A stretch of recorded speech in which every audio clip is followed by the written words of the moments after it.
Si je vous dis qu'il y a 8 cœurs là-dedans et qu'on peut le trimballer partout avec nous dans un sac, eh bien vous ne rêvez pas parce qu'on reproduit aujourd'hui une sorte de petit Mac mini version Windows où on peut changer bien sûr tous les composants à l'intérieur. Mais la pièce maîtresse de ce petit PC, c'est le Ryzen 7 5700G, littéralement l'APU le plus puissant disponible aujourd'hui sur le marché. Donc est-ce qu'un petit build comme ça vous permet de travailler au maximum de ses performances, de jouer un petit peu et tout ça sans surchauffer à mort comme on pourrait le penser? Et est-ce que ça représente un setup nomade décent si vous ne voulez pas de PC portable mais vous voulez garder un petit peu de flexibilité et de polyvalence? Eh bien réponse dans la vidéo, mais ça va être un petit challenge comme je les aime. Et de toute façon, dès qu'on parle de mini PC, je me fais pas prier généralement.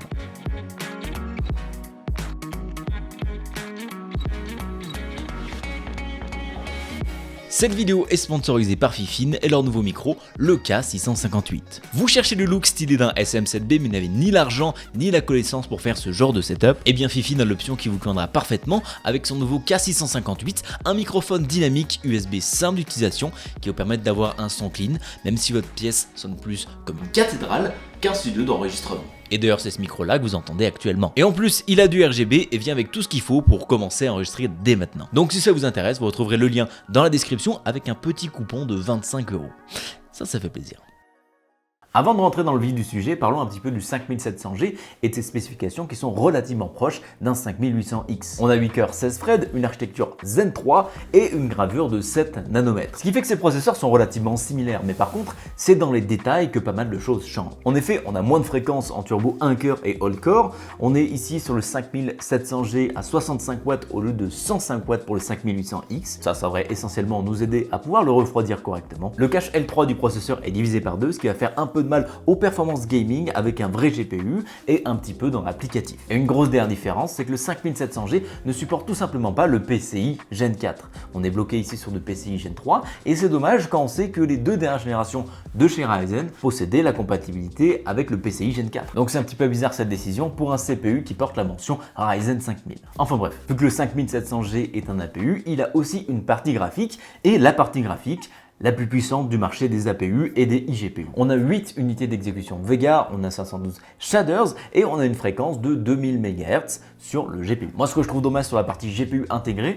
c'est qu'on est sur du Vega, quelque chose qui est assez vieillissant, même si ça reste toujours efficace, mais il y a des choses mieux qui sont sorties chez AMD depuis. RDNA 2 aurait été bien meilleur ici, ces gains de performance par rapport à Vega auraient vraiment fait de cet APU quelque chose d'exceptionnel pour du 1080p.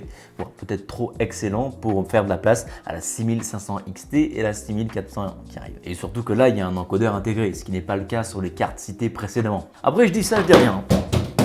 Je crois qu'il n'a pas vraiment supporté le coup des encodeurs. Bon, maintenant que vous savez tout ce qu'il y a à savoir sur le 5700G, voyons un petit peu les composants qui l'entourent pour ce build. On retrouve notre classique ASRock B550M ITX AC, une bande carte mère ITX budget pour un Ryzen 6 à 8 cœurs max. Donc là, ça convient bien et ça casse pas non plus la bande. Pour le refroidissement CPU, on a le Thermaltake AXP X47, un refroidissement budget low profile qui fait le job. On est loin des performances d'un Appleoff Black Ridge, mais on a le bénéfice de ne pas être contraint au niveau de la hauteur de la RAM. En parlant de celle-ci, Kingston nous a envoyé leur HyperX Fury Renegade à 4600. Ici, on a deux barrettes de 8 Go que je vais faire tourner à 4000 car 6000 sans pas forcément être très stable avec ce combo de processeurs et carte mère. Les fréquences RAM, c'est assez important au niveau d'un APU. Pourquoi? Parce que votre partie graphique dans votre processeur n'a tout simplement pas de VRAM qui lui est associé. Donc il va venir la chercher au niveau de votre RAM. Donc si vous voulez les meilleures performances possibles, il vaut mieux privilégier des RAM avec des hautes fréquences et le plus bas possible au niveau des latences. Ça permet du coup d'avoir plus de bande passante au niveau de la VRAM et du coup vous allez avoir un APU heureux,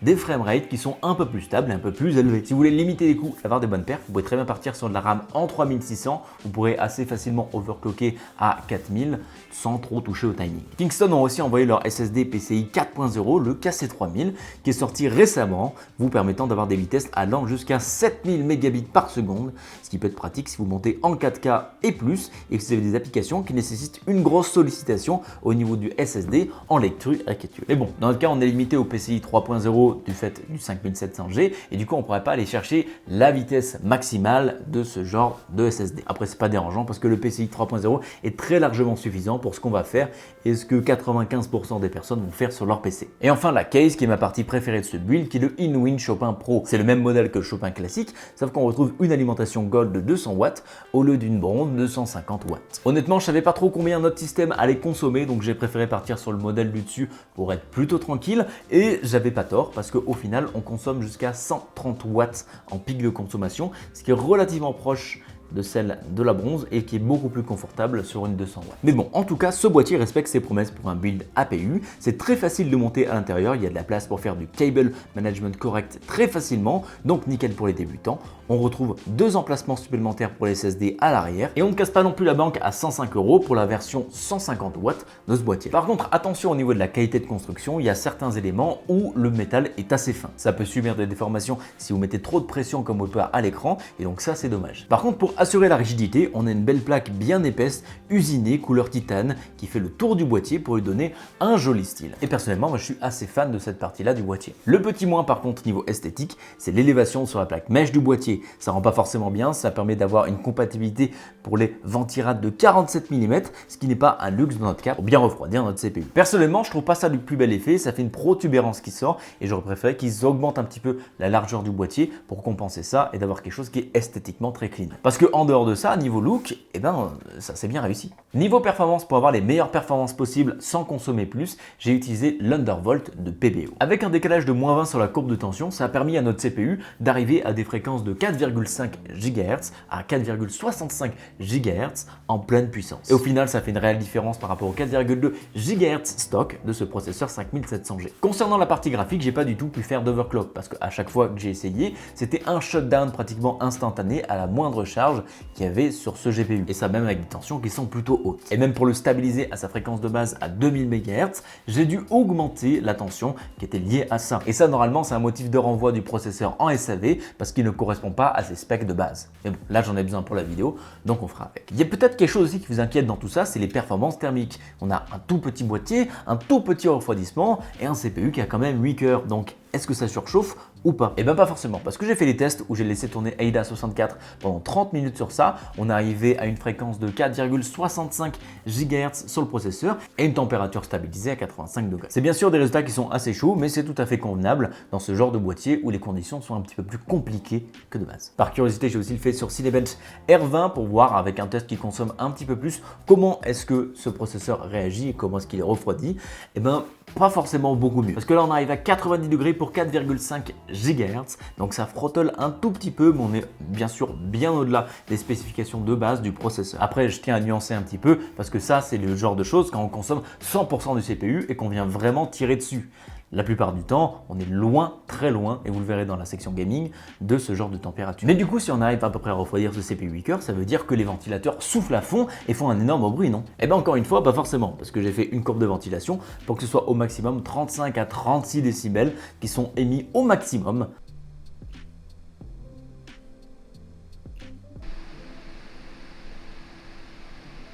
Donc à pleine charge, c'est totalement supportable si vous l'avez à côté de vous et surtout qu'au niveau du PWM, on est à 60% de la capacité de ce ventilateur. Donc on a encore de la marge si vraiment vous avez besoin de réduire les performances, mais par contre de dire au revoir à vos oreilles. Mais bon, personnellement, je préfère prendre plusieurs fois 90 degrés au niveau du CPU pendant 10 minutes au cours de la journée plutôt que d'avoir quelque chose qui gueule à la moindre charge. Après, ça peut être aussi une technique pour vous obliger à aller en pause si jamais vous n'en faites pas assez au cours de la journée. Et au niveau thermique pour les jeux vidéo, il s'en sort très bien parce que le maximum qu'on a pu relever, c'est sur Call of Duty Modern Warfare avec 75 degrés sur ce CPU. C'est certainement le plus gourmand des jeux testés et en tout cas c'est celui qui a fait chauffer le plus notre machine. Mais en tout cas en moyenne on est plus aux alentours des 65 à 70 degrés que vraiment ce 65 qui a été énoncé en pic ici. Une température en soi qui est tout à fait correcte. Bon, maintenant qu'on a bien parlé de la chauffe, passons au benchmark des productions et applications, voir si un petit peu ce 5700G sert à quelque chose. Parce que si l'on n'a pas ça au niveau du processeur, ça va être difficile de justifier celui-ci. Heureusement pour nous, ce 5700G s'en sort plutôt bien sur les différents tests. Il est un peu derrière le 5600X, mais ça c'est attendu. Sinon, quel est l'intérêt de ce dernier si on peut acheter un APU moins cher qui a les mêmes performances? Aucun, donc c'est normal. Mais au final, on n'est pas si loin que ça du 5800X et le bas même sur des tests de compression. Après, ça peut être aussi à cause du setup setup RAM où on est à 4000 sur ce 5700G et seulement à 3200 sur le 5800X. Sur Cinebench, il fait aussi des bonnes perfs parce qu'on voit que le PBO aide bien car ça passe pratiquement à 5800 points au lieu de 5300 à 5400 en stock. Et ça c'est vraiment cool parce que ça veut dire qu'on arrive vraiment à utiliser pleinement notre processeur même dans des conditions qui sont un petit peu plus complexes comme celle-ci. Personnellement, j'avais assez peur qu'on throttle assez fort sur les benchmarks de type Blender ou encore Handbrake qui sont assez longs dans la durée. Mais du coup, ça n'a pas été le cas et c'est une super nouvelle. Le 5700G est donc au final pas mal en termes de productivité. Mais qu'en est-il de son aspect graphique? Eh bien, comme on peut l'attendre, c'est pas foufou. Compliqué de faire tourner des jeux un petit peu gourmands, on est loin d'une expérience 1080p fluide, mis à part certains jeux qui sont vraiment faciles à faire tourner. Et pour ce qui est des jeux un peu plus gourmands orientés contemplatifs, il faudra descendre en 720p pour avoir une expérience proche des 60 fps. RDNA 2 aurait vraiment fait du bien à ce CPU ici. C'est pour ça que c'est dommage de ne pas le voir ici, surtout qu'on sait que AMD sait le faire. Les Xbox Series S, Xbox Series X sont au final des APU et ils sont capables de faire du 1440p et du 4K sans forcément broncher. Donc avec ça, on aurait très bien pu imaginer une expérience 1080p fluide à au moins 60 fps sur la plupart des jeux qu'on connaît. Et bon, comme dit précédemment, ce genre de choses avec RDNA 2 aurait peut-être fait trop concurrence aux cartes graphiques de type 6600 XT ou 6400. Et puis c'est certainement plus intéressant pour AMD de se concentrer sur le marché des consoles. Donc c'est une belle opportunité de manquer ici. N'espérez pas jouer à autre chose confortablement que CSGO, GTA en mode normal, Valorant, Minecraft et un petit peu d'émulation console sur cette APU. C'est assez décevant et frustrant quand on sait la performance supplémentaire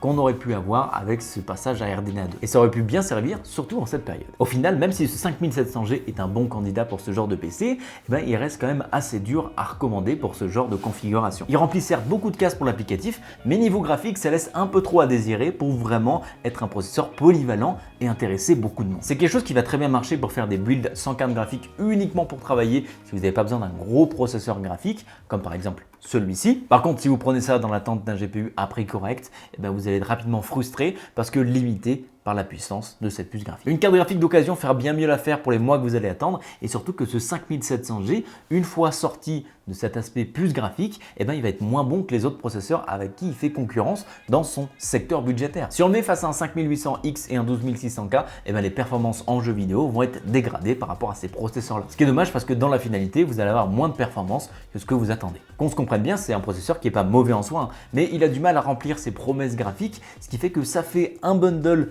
CPU-GPU qui est pas forcément super. Surtout qu'aujourd'hui, si vous voulez combiner une puissance graphique décente et une puissance CPU décente tout en gardant un maximum de portabilité, bah, il va falloir aller sur des PC portables. Visiblement, les derniers processeurs de Intel font des merveilles sur ça, mais par contre, voilà, vous perdez votre capacité à upgrader la machine. Par contre, là où je trouve que c'est une réussite de mon point de vue, c'est que ce petit PC arrive à prendre parti du 5700G dans ses meilleures performances. Tout ça dans un volume qui est extrêmement petit et sans se compromettre au niveau du bruit et une chaleur qui est excessive. Donc c'est un PC sympa, unique, attachant, mignon, mais c'est pas quelque chose que je vous recommanderais. C'est moins avantageux et polyvalent qu'un PC portable, surtout qu'il va falloir aller dans le BIOS, faire des choses bien correctement et régler bien finement pour que vous n'ayez pas un CPU qui frotte à mort. Personnellement, je vois bien ça pour un 5600G ou un 5300G dans le but de faire un PC familial où vous faites de la bureautique et que les enfants jouent de temps en temps à des jeux e-sport dessus. Mais en dehors de cette utilisation-là, ben, ça reste compliqué pour ce build. Mais il n'empêche que j'ai quand même fait rentrer un CPU 8 cœurs à l'intérieur, améliorer ses performances et ça sans le faire surchauffer. Donc ça mérite bien un petit high five tout ça. Si jamais vous aimez les petits PC, vous avez cette vidéo qui parle un peu plus en détail des challenges de ces petits formats. Merci à vous d'avoir suivi cette vidéo, j'espère qu'elle vous aura plu et on se dit à très bientôt pour une prochaine. Ciao!